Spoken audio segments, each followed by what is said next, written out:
Alexandra Bracco, alors qu'un débat sur les origines de la ville de Nîmes. Non, les Romains ont construit la Tourmagne, monsieur Temple. Absolument, elle faisait partie des remparts de défense de la ville. Bien antérieure aux Romains, la ville.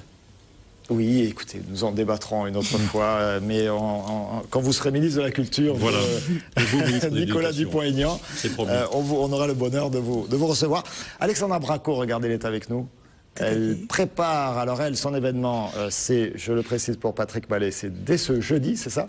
C'est ça, tout à fait. Mais on vote pas. On vote pas pour l'événement, non. Je comprends pas. Zéro décalage. Alexandra Bracco, déjà un mot, vous êtes responsable de l'emploi à Facero. Tout à fait, sur le secteur de Montpellier, depuis maintenant 5 ans. Et on dit un mot de Facero. Donc Facero est un club d'entreprise, membre de la fondation Agir contre l'exclusion.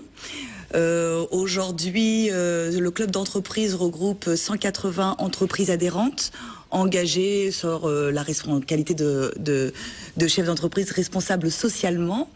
Et nous travaillons avec 600 entreprises actives et accompagnons plus de 300 personnes en recherche d'emploi. Et nous recevons 1400 personnes au quotidien sur la gestion de dossiers ou de démarches quotidiennes, logement, surendettement, etc. D'emploi, c'est la moyenne que vous gérez, donc ça veut dire combien de personnes depuis votre création? Eh bien, face à cette année, 10 ans. 10 ans. Voilà, donc ça fait quelques milliers de jeunes qui, grâce à vous, ont retrouvé le chemin de l'emploi. Une association présidée ici par Claire Hart, que l'on a déjà eu l'occasion de recevoir sur ce plateau. Je vous propose, moi, pour redonner le cadre de l'événement qui se déroulera jeudi, de revenir l'année dernière avec Pardon, on m'a dit quelque chose dans l'oreillette, avec... sur des images, on va les commenter ensemble. Alors, c'était des images de Louis Tolleron et de Louis Monzi. Voilà, l'année dernière, les chefs d'entreprise et les jeunes demandeurs d'emploi, vous leur avez fait faire du canoë, du handball, du volley, du beach volley. Voilà, tout un tas de trucs. C'est sympa. Hein. Alors, c'est quoi l'idée? Alors, pour préciser, c'était du kayak polo. C'était un tournoi de kayak polo. Soyons précis. Soyez précis, Pierre-Paul, un peu, parce que pardon. Tout le monde s'en est rendu compte, sauf vous. Kayak polo, du beach volley. Vous y connaissez en kayak polo? Franchement, c'est ma passion première, Pierre-Paul. Moi, je croyais qu'il n'y avait que la bouvine pour vous. Le kayak polo. Kayak polo, c'est aussi l'occasion de faire la promotion de sport assez peu connu. Donc l'année dernière, nous avons fait du kayak polo en activité principale. Cette année, nous faisons du basket et du tambourin aussi, pour promouvoir un sport local. Donc, comme vous l'avez vu sur ces images... On se jette à l'eau. On se jette à l'eau, c'est ça, et il y a des chutes. On mouille son CV, après on ne peut plus le donner au chef d'entreprise. Et du coup, effectivement, ça démystifie un petit peu le monde de l'entreprise et ça permet, à l'issue des rencontres sportives... Ça, moi je vois bien Henri Temple tomber dans l'eau, et après... des vagues. Ça ferait peut-être des vagues, et après recevoir un candidat... Voilà. Et il se trouve que c'est celui qui l'a mis à l'eau, en plus, par hasard. Ça peut arriver, ça peut arriver. Ouais. C'est l'occasion, effectivement, pour les entreprises de recruter autrement.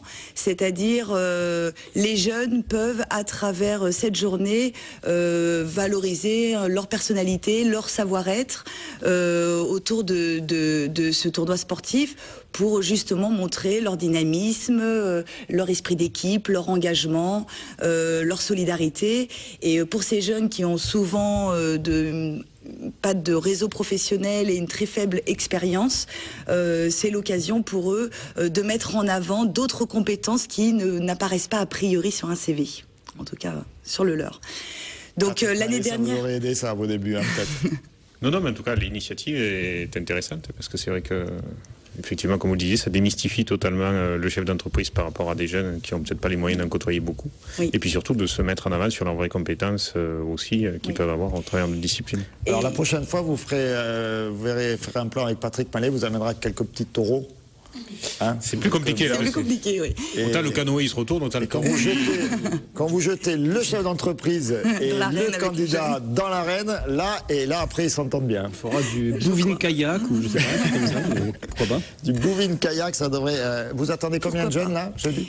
30 jeunes, 30 collaborateurs d'entreprise, plus effectivement tous les partenaires sans qui cet événement ne serait pas possible, hein, des partenaires à la fois associatifs et sportifs, tels que les missions locales et les associations de quartier qui repèrent les jeunes et leur donnent envie de participer à cet événement, mais également tous les organismes sportifs, UFOLEP, le service sport du Conseil général de l'Hérault et de la ville de Montpellier, mais également les entreprises partenaires qui nous accompagnent sur cette action, puisque cette année Veolia Eau nous offre le buffet pour la journée pour 80 personnes.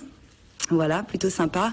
Et puis aussi des entreprises qui offrent des cadeaux pour la remise des prix, GDF, Suez, EDF.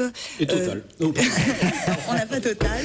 Total, ils n'ont plus rien, là, ça c'est fini, ils ont tout pris là. On a Virgin Dupont-Aignan, Radio. il a tout pris là. Virgin Et Radio, on dit un mot d'Agde, il y a quand même un autre rendez-vous à Agde le 26 avril. Oui, alors l'événement aura lieu également sur le... Rugby polo là. Voilà, c'est sur Agde. Donc là, on jouera au rugby. Où pareil, une vingtaine de jeunes seront réunis avec des chefs d'entreprise et l'événement se clôturera autour d'un forum emploi. Alexandra Braco, bravo à face.